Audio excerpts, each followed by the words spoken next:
ngizenendaba yazi bengibona ivideo kaBabukhomo ensukwini edlule ngayibuka le video ngayibuza ukuthi awu uBabukhomo sekwenze njani le video ayingihlali kahle kodwa uBabukhomo ngiyamazi angeke avela ipost ivideo nje something has happened ngangamfonela ngathi ngizawukhuluma naye kusasa mangithi ngakusasa ngingena ku live wakhe thola kunonandi unandi ulungisa lolu daba uBabukhomo kade ekhuluma ngalo ngayizolo uzama ukuthela amanzi noma ngasitholanga istory then ngaphuma kuleya live mangithi ngihlangana nelist abantu abakhethiwe ukuthi bazo lead umkhonto bazosebenzela umkhonto kuma provinces ngokuhlukana mangithi ngiyabheka kuleya list kunabantu ama ground forces akade lokho complain ngabo consistently.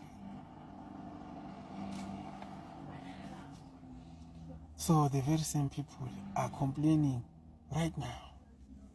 Ukuthi how did it happen? Ukuthi labantu ebesikhala ngabo before namanje futhi sisababona. Bafethu kubuhlungu makhala ama ground forces. These people they go from door to door. Bencinca abantu ukuthi bazojoin umkhonto. Sometimes with less resources. Nalabantu anibakhethile nababeka lapha. They are incompetent, they are lazy. When these people bathi sicela usizo sifuna ukusebenza labantu enibakhethayo they don't comply. Baba ama boss bazibone bebakhulu bona. Kulabantu okuyibona abasebenza who are working the ground. And it's very frustrating because labantu beze ngothando. Not ngeyikhundla, not ngemali, beze ngothando. Yabona mawuke wangenwa ibhag yokuthanda umkhonto. Kubuhlungu because anything that is negative cuts you deep. Ungangibona ngiza la ngikhuluma ebese uthi hayi this is not the platform. These things were supposed to go through the proper channels zomkhonto. Angina proper channel omkhonto. I came here ngakhuluma ngomkhonto abantu bangilalela bajoin umkhonto abantu laba bayabuya bayacomplaina babuya kuphi lakimi ezibengaselapha ku TikTok. So I will come here again and talk like TikTok. For me now a proper channel will be uBaba. If there's no proper channel to uBaba then TikTok is my proper channel. So I'll come and talk here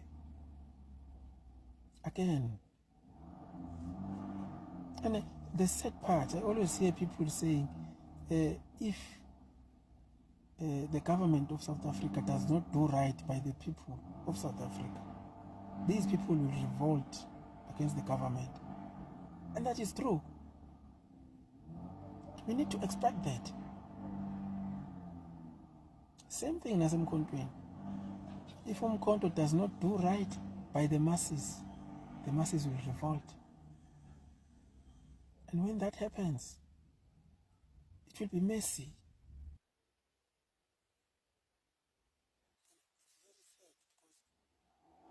Ubaba's got a vision Umkhonto.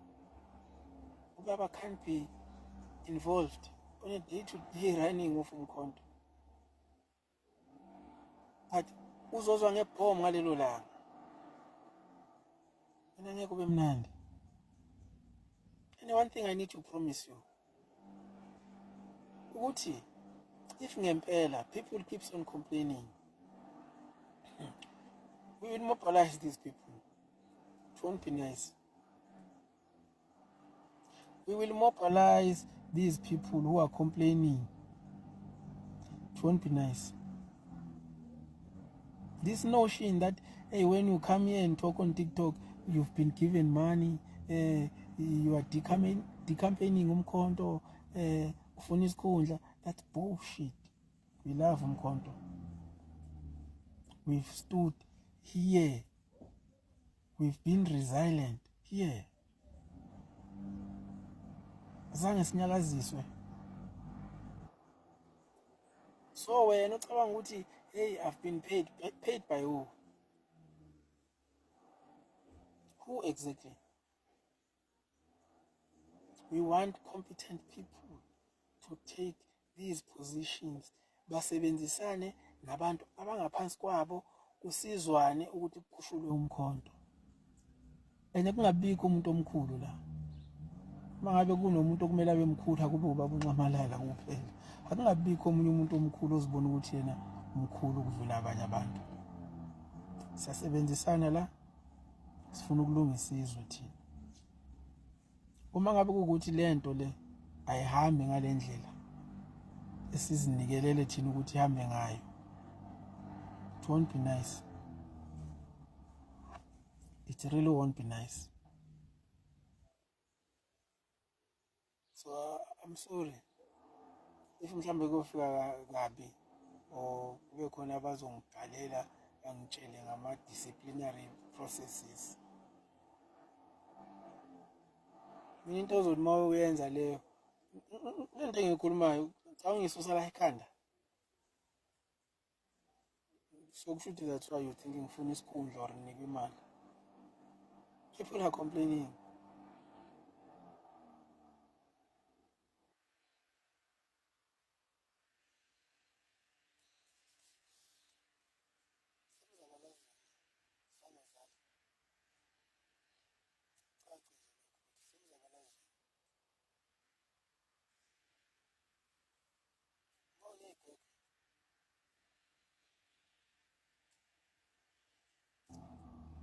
Bye-bye.